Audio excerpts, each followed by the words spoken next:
previously on That's What's in the Box. Now this one got delivered. I'm like, oh God.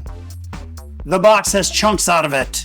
There's a dent in the box right here. Scary when you get stuff like this. Then I start reading online that they are not going through and replacing any of these anymore. If you have a damaged item that shows up, Shop Disney will no longer replace them. The lightsabers it is. Thank goodness they use a lot of styrofoam, because this one, I'd have been very upset if they hadn't replaced it, if it had been damaged. So if it's damaged, you're out of luck. You're out of luck. You either keep the damage or you're out of luck because of the limited edition. So luckily, the box wasn't damaged. Oh, I've been waiting for this. All right.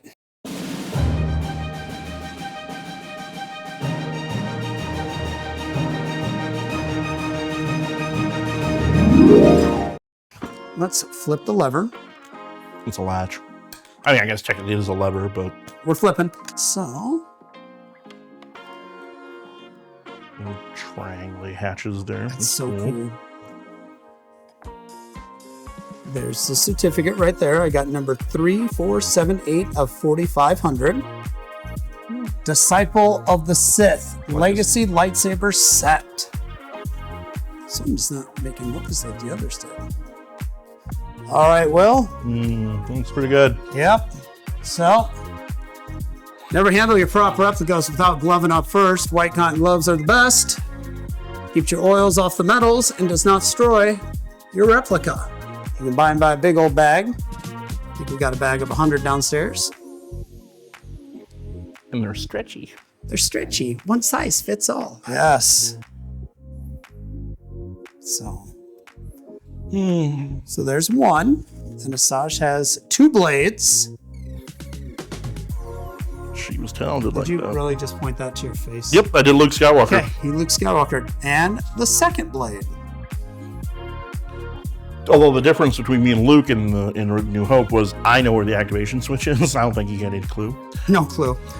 And what's really cool is these are styled like Dooku's. So, and I love how they did the presentation here. If you look, I want to get it like this. Everything's red, velvet lined. Very cool display. But I think there's more to this. Hold that, please.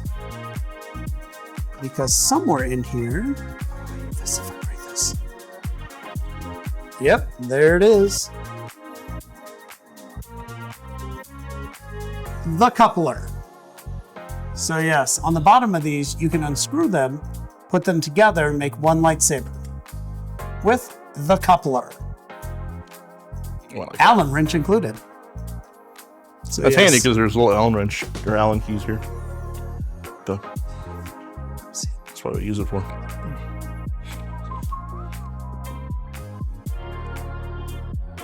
Interesting take to do it that way. Why is that?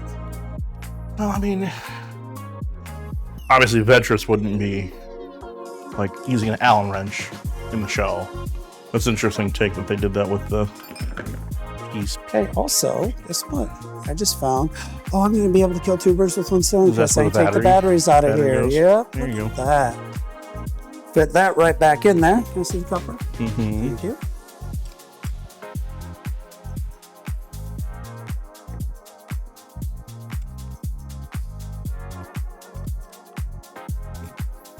Oh, they did not make this easy for you. You got to put pressure on it. A little bit of precision. Well, you got to put pressure on it to keep the battery pack down on the springs. Oh, battery pack. Yeah, I know, right?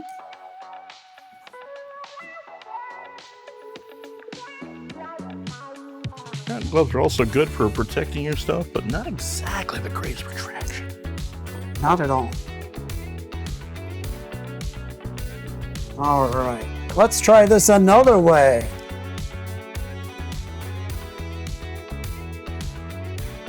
And now for something completely different.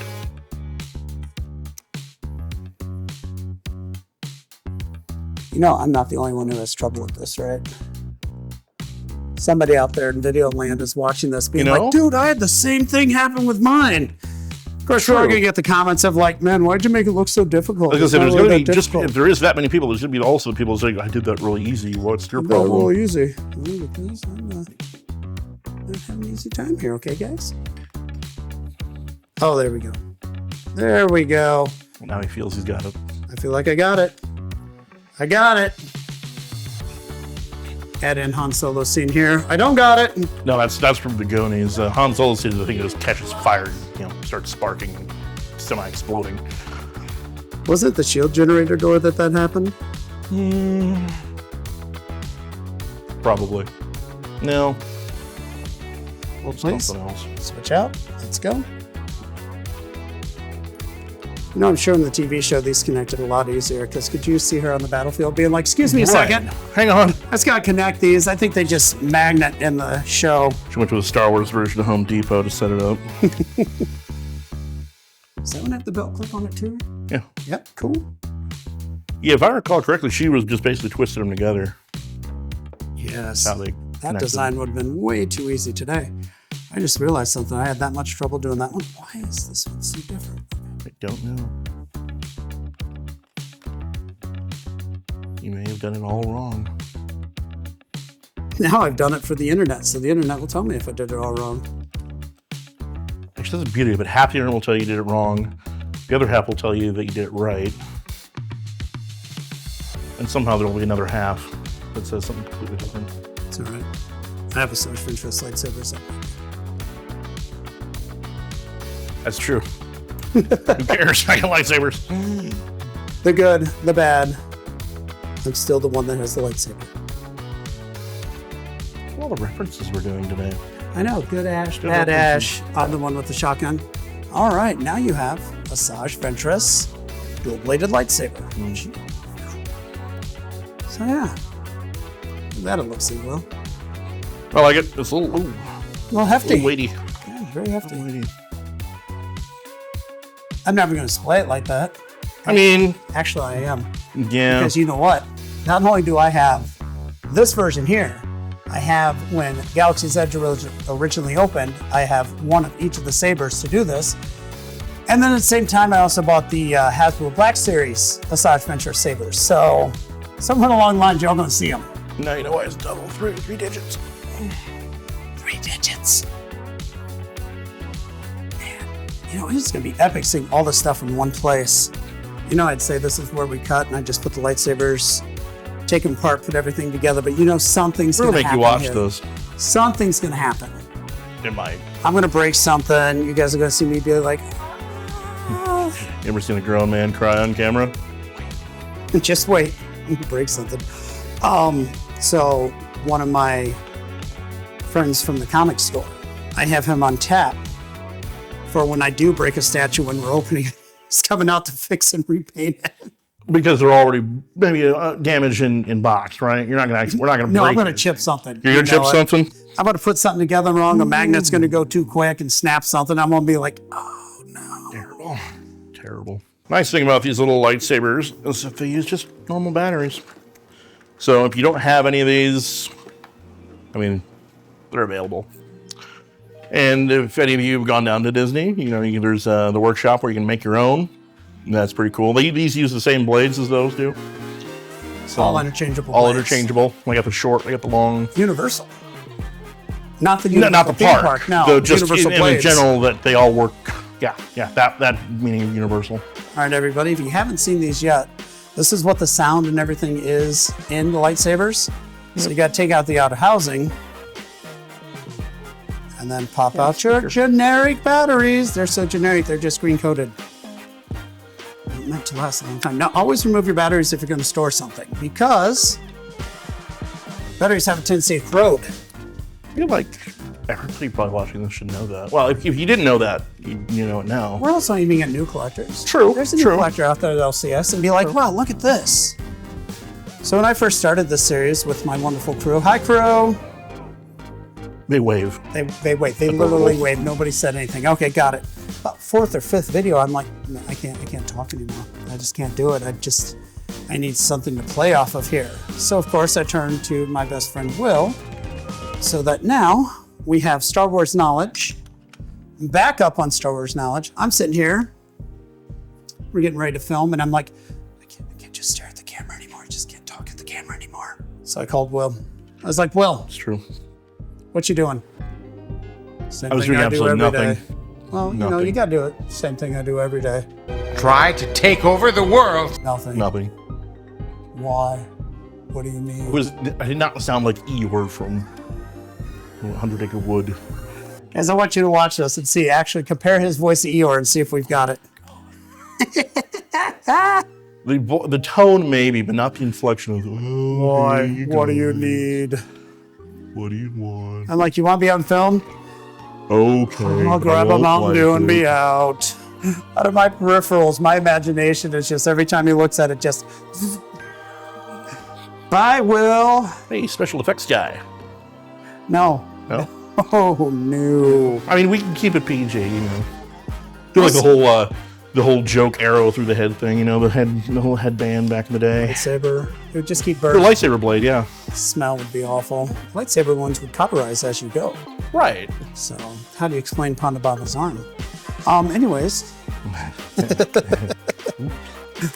1970s.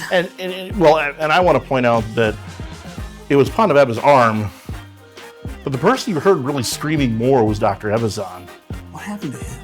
I'm sure there's some more lore out there. It's out there. I just haven't got a chance to read it. Because for the longest time, when I Read first it. started watching on the original VHS my parents owned, I'm like, sounds like you cut this guy's arm off, but it's the color of that guy's jacket. Things happen. We can't ask Alec Guinness to clarify that. We'll have to talk to George. You know, you get these questions from people. What celebrity would you like to sit down with? What conversation would you have? I wouldn't know what to say. I wouldn't know what to do. I'd just be like, yeah. And then you become So that guy bad. because you're like, so hey, no. Well, what do you mean somebody? I mean, what do you talk to them about exactly? What are you Hey, how's talking your about? day going? They played a character. And they play the character exactly. Like you go And through now, like, wow, you know, you're right. they're not the character. They're not the character. Which, you know, granted, it's hard to separate that. That's why you. Well, you see the face. First time I met Mark Hamill, I got his signature and I walked away and I was on the con floor putting everything away so I didn't damage it because, you know. Mark Hamill. And I started shaking. I was like, oh. And I may have teared up just a little bit. I was like, I just met the face of everything from my childhood, Mark Hamill. And it was great. My friend, Jeff, who I go to Celebration with, who I'd like to get on here on one of these episodes, said, talk to him about kids, talk to him about life. And I did. His son was working for Bongo Comics at the time. And I own a comic store, so I brought that up to Mark. And he got into a nice little conversation about kids and everything, and great guy. But walking away, I was just like, wow. I just met the face of everything from my childhood. Just that whole they're people too kind of thing. They're But it's like, people yeah, what are you too. talking about? They just did a job. Yeah, they did a job. They got paid for it. Now, mind you, it's a job I'd like to do. What'd you do? Oh, I was a Jedi. Although I don't know, would you have wanted to be one of the Jedi though in like the prequel trilogy? Just because the majority of those were shot on green screen, and they did a great job. Obviously, they're good actors, but it's funny to watch behind the scenes as they're shooting just the scenes of the stuff in the prequel trilogy because so much was CGI, and you got these. You know, you got Obi-Wan Kenobi, or you know, Ewan McGregor as Obi-Wan, and Anakin. They're rolling around in these big, fluffy, inflatable, like green rectangles and shapes to simulate what the background is going to look like. And you know, they don't know what it looks like until if they watch the film themselves. No. Could you imagine just filming a part of a film and then not knowing what actually happened until you went through and saw the film? That's true too. That'd be pretty crazy. Well, that you remember? There are no clone troopers. None. No. They're all CGI. All CGI. I do like how they did this, though. As you notice, I was going to say it's a little stretchy over the kicking phone. my That's butt. just All right, so clever. it goes how in they like did that, but this, A little too clever. and both. Okay, got it. Well, I think Christopher Lee also had trouble with it too. Yeah, that makes sense. Was it because- better or worse? He hated it. Well, He hated filming on it. Hated filming it. and boom, look at that, just like that. Now, some of the other Shop Disney or Disney's World releases, Disneyland releases, when you open these up, they play music, which you will see, because I have all those sets too. And why do I keep telling you that we have those sets? Because I want you to be excited when we open up. You can be like, oh my God, he's got that set. It's there. But yes, I can't wait to find those. All right, y'all. Thank you for joining us for another episode. We hope you have enjoyed it and loved what you've seen. Thank you all. Have a great day.